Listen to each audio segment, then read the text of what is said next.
এখনকার গৃহিণীদের ঘরে বাইরে সমস্ত কাজ নিজে হাতে করতে হয়, আর এই সমস্ত কাজ গুছিয়ে করার জন্য দরকার কিছু স্মার্ট টিপস। এই স্মার্ট টিপস ফলো করে যদি আমরা কাজগুলোকে গুছিয়ে নিতে পারি, তাহলে আমরা অনেকটাই কম সময়ে আমাদের সংসারের কাজগুলোকে কমপ্লিট করতে পারবো। তার সাথে সাথে মাস গেলে অনেকটা পরিমাণে টাকাও কিন্তু আমাদের হাতে বেঁচে যাবে। সেই রকমই কিছু নিত্য নতুন জানা অজানা টিপস নিয়ে আজকের ভিডিওটাকে শুরু করতে চলেছি। নমস্কার বন্ধুরা, আমি পাপড়ি, আমার চ্যানেলে আপনাদেরকে জানাচ্ছি অনেক অনেক স্বাগত। তাহলে বন্ধুরা, কথা না বাড়িয়ে ভিডিওটাকে শুরু করা যাক। বন্ধুরা, আমাদের ঘরে এই ধরনের চশমার বাক্স তো থাকে। অনেক সময় চশমাটা নষ্ট হয়ে যায়, কিন্তু এই বাক্সগুলো কিন্তু থেকেই যায়। আর এই বাক্সগুলো আমরা ফেলে দেই বা যে কোনো জায়গায় হয়তো রেখে দেই, সেটা ব্যবহারও করি না। কিন্তু বন্ধুরা, আমরা এই ধরনের চশমার বাক্সগুলো কিন্তু আমাদের সংসারের অনেক কাজে কিন্তু লাগতে পারে। দেখুন বন্ধুরা, এই যে এই ধরনের ছোট ছোট জিনিস যেমন কাজল, সিঁদুর, এই ধরনের জিনিসগুলো আমরা এমন এক এক সময় এক একটা জায়গায় রেখে দেই, যখন দরকার হয় তখন হয়তো আমরা খুঁজেও পাই না।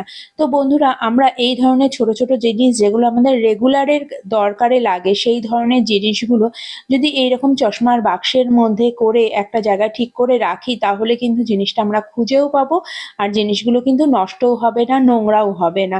তো এইভাবে আমরা চশমার বাক্সগুলো যদি না ফেলে এইভাবে ছোট ছোট কাজে যদি আমরা লাগিয়ে নিতে পারি, তাহলে কিন্তু আমাদের অনেকটাই সুবিধা হবে কাজ করতে। সমস্ত জিনিস আমরা হাতের কাছেই সহজেই পেয়ে যাব। টিপসটা ভালো লাগলে লাইক করে দেবেন। চলে যাচ্ছি পরের টিপসে। বন্ধুরা, এই ধরনের কন্টেনার, কাচের কন্টেনার আমাদের বাড়িতে থাকে। আর অনেক সময় কি হয়, দেখা যায় যে এর আগে যেই জিনিসটা আমরা রেখেছি সেটার গন্ধ এতটাই উগ্র যে আমরা ধোয়ার পরেও সেটার মধ্যে কিন্তু আগের জিনিসের গন্ধটা কিন্তু থেকে যায়। আর পরে কিছু রাখলে সেই তার মধ্যে কিন্তু আগের জিনিসের গন্ধটা চলে আসে। তো বন্ধুরা, আমরা কি করব, ধোয়ার পরেও যখন দেখব এই গন্ধটা যাচ্ছে না, তখন এই যে তেজপাতা তো আমাদের রান্নাতে ব্যবহার করি। বন্ধুরা, আমরা এই তেজপাতা দিয়ে কিন্তু অনেক কাজ কিন্তু আমরা করে নিতে পারি। দেখুন, আমি একটা তেজপাতা নিয়ে নিয়েছি, আর এই তেজপাতাটাকে একটু আগুনে আমি জ্বালিয়ে নিচ্ছি। তেজপাতার যে এত ঝাঁঝালো একটা গন্ধ রয়েছে, এই এই গন্ধে কিন্তু যে আমাদের খাবারের যে আগের একটা গন্ধ ছিল, সেই গন্ধটা কিন্তু একদম চলে যাবে। তো দেখুন, তেজপাতাটা কিন্তু ভালো করে জ্বালিয়ে আমি এর মধ্যে দিয়ে এবার ঢাকনাটাকে আটকে বেশ কিছুক্ষণের জন্য রেখে দেব। এর মধ্যে যে ধোঁয়াটা বেরোবে, এই ধোঁয়াটা বেশ কিছুক্ষণ থাকার পরে কিন্তু আগের যে একটা খাবারের গন্ধ ছিল সেটা কিন্তু একদম চলে যাবে। তারপরে আমরা নতুন করে জিনিস এর মধ্যে অনায়াসে রাখতে পারবো। টিপসটা ভালো লাগলে লাইক করে দেবেন। চলে যাচ্ছি পরের টিপসে। বন্ধুরা, আমাদের গ্যাস বার্নার অনেক দিন যখন পুরনো হয়ে যায়, দেখুন একটা গ্যাসের সাইড থেকে কিন্তু একটা আলো বেরোতে থাকছে। এতে কি হয়, অনেক সময় দেখা যায় যে এতটা পরিমাণে এইভাবে গ্যাস বেরিয়ে যায়, তাতে অনেক বেশি গ্যাস খরচ বেড়ে যায়। তো বন্ধুরা, আমরা কি করব, এই যে দেখুন আমি বার্নারটাকে তুলে নিচ্ছি। এখনই আমি যেহেতু এটা ব্যবহার করেছি, প্রচন্ড বেশি গরম রয়েছে, অবশ্যই আপনারা একটা টাওয়াল ব্যবহার করবেন এটা তোলার জন্য। তুলে নিয়েছি। এবার এই যে গ্যাস বার্নারের সাইডটাতে যদি আমরা সবসময় ব্যবহার করি আমাদের গায়ে মাখার সাবান, সেটাকে আমি এইভাবে লাগিয়ে দেব। এতে যে একটা পিচ্ছিল মতন একটা ভাব থাকে, এতে গ্যাস বার্নার আর উপরের যে অংশটা সেটার মধ্যে কিন্তু পুরোপুরি লক করে দেবে। তাতে কি হবে, যে সাইড দিয়ে যে আগুনটা বেরোচ্ছিল সেটা আর কোনোভাবে বেরোবে না। এতে কিন্তু গ্যাস খরচ একদমই কমে যাবে। সামান্য এইটুকু জিনিসের জন্য কিন্তু আমরা দোকানে না নিয়ে আমরা ঘরেই কিন্তু এইটুকু জিনিস আমরা রিপেয়ার করে নিতে পারি। অবশ্যই বন্ধুরা, যদি বেশি বাড়াবাড়ি কোনো রকম প্রবলেম হয় গ্যাস বার্নারের, অবশ্যই আপনারা দোকানে নিয়ে গিয়ে এটাকে রিপেয়ার করে নেবেন। কিন্তু যদি হঠাৎ করে কোনো রকম প্রবলেম হয় ছোটোখাটো জিনিস, তখন কিন্তু আমরা ঘরেই এগুলোকে ঠিক করে নিতে পারি। দেখুন, একদম সাইড দিয়ে কিন্তু আগুন বেরোচ্ছে না, গ্যাস বার্নারটা কিন্তু খুব ভালো মতন জ্বলছে।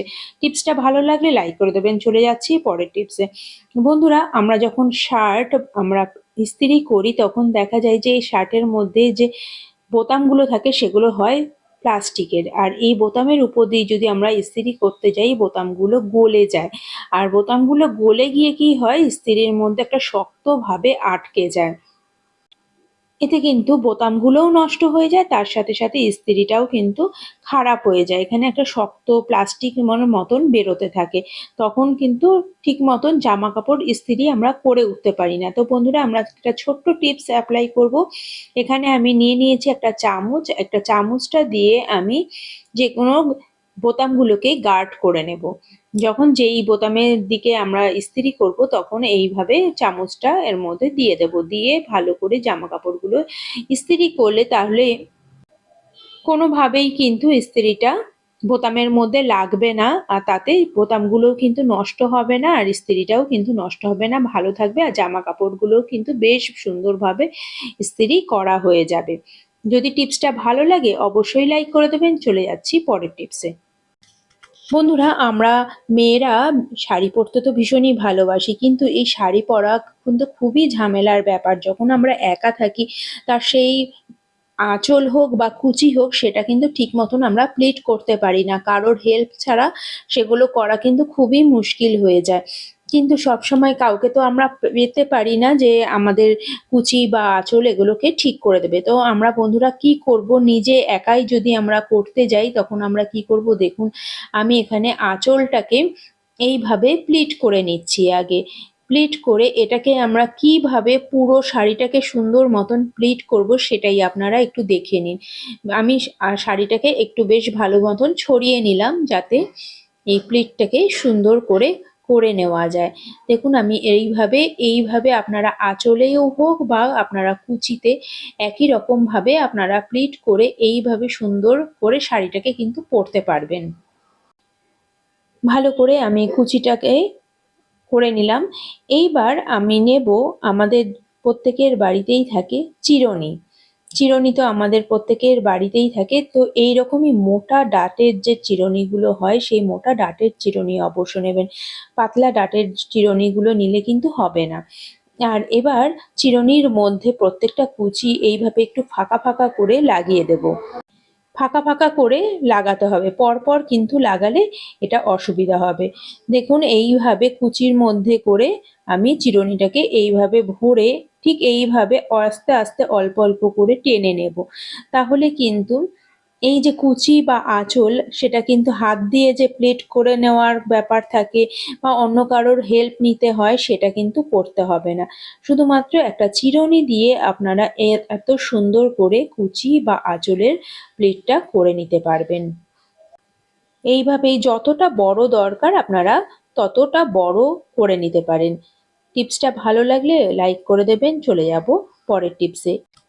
আর যদি ভালো লাগে অবশ্যই আপনার নিকটবর্তী আত্মীয় স্বজন বন্ধু বান্ধবের কাছে শেয়ার করবেন। তো বন্ধুরা, এরপরে যাচ্ছি পরের টিপসে। তো এই যে দেখুন আমাদের যে সেলো টেপ বা টেপ আমরা ব্যবহার করি, কিন্তু ব্যবহার করার পরে দেখা যায় যে এর মুখটা খুঁজেই পাওয়া যায় না, মুখটা এমনভাবে আটকে যায় যে সেটা খুঁজতে গেলে অনেকটা সময় নষ্ট হয়। তার থেকে বড় কথা, কোনো কাজ করতে গেলে আমাদের সেই কাজের এনার্জিটাও থাকে না এই যখন মুখটা খুঁজতে হয়।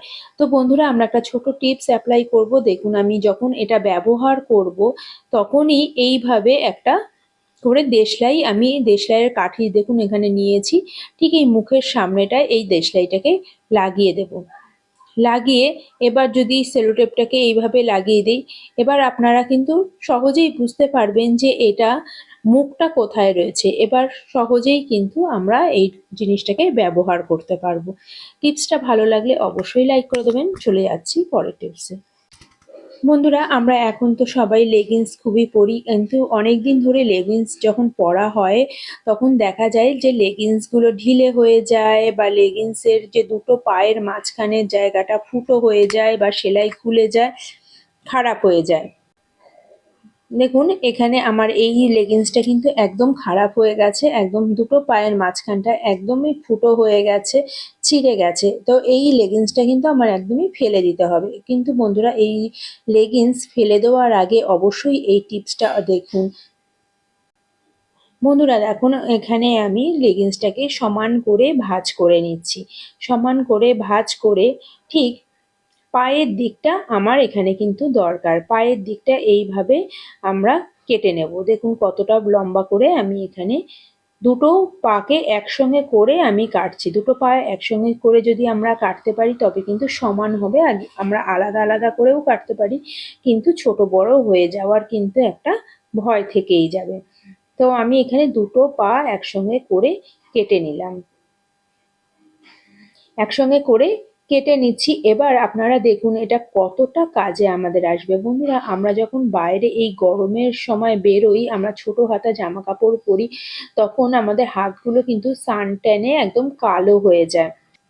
আর এই সানট্যান থেকে দূর করার জন্য আমরা কি করি, আমরা এই ধরনের হাতের যে মোজা সেগুলো আমরা কিনি। তো বন্ধুরা, আমরা এটা না কিনে এইভাবে লেগিংস যখন এরকম ঢিলা হয়ে যাবে বা ছিঁড়ে যাবে তখন এইভাবে কিন্তু আমরা বানিয়ে নিতে পারি। আর দেখুন এইটা ঠিক আঙ্গুলের জায়গাটায় আমি একটু ফুটো করে দিলাম, এতে কিন্তু একদম হাতের সামনে থেকে একদম আমরা ব্যবহার করতে পারবো। আর যদি আমরা কাউকে না বলি যে এটা লেগিংস কেটে করা হয়েছে, কেউ কিন্তু বুঝতেও পারবে না যে এটা কোনো লেগিংস কেটে তৈরি হয়েছে, মনে হবে কিন্তু একদমই নতুন কেনা একটা কোনো জিনিস। তো দেখুন দেখতেও বেশ কিন্তু ভালো লাগছে যে এইভাবে। আর শুধুমাত্র কোনো রকম খরচ ছাড়াই কিন্তু এত সুন্দর একটা জিনিস আমাদের হয়ে গেল। টিপসটা ভালো লাগলে লাইক করে দেবেন। চলে যাব পরের টিপসে। আর লেগিংস দিয়ে আর একটা জিনিস আপনাদের কাছে দেখাচ্ছি। দেখুন আর একটা যে আমার পায়ের দিকটা কাটা ছিল সেটা আমি নিয়ে নিয়েছি।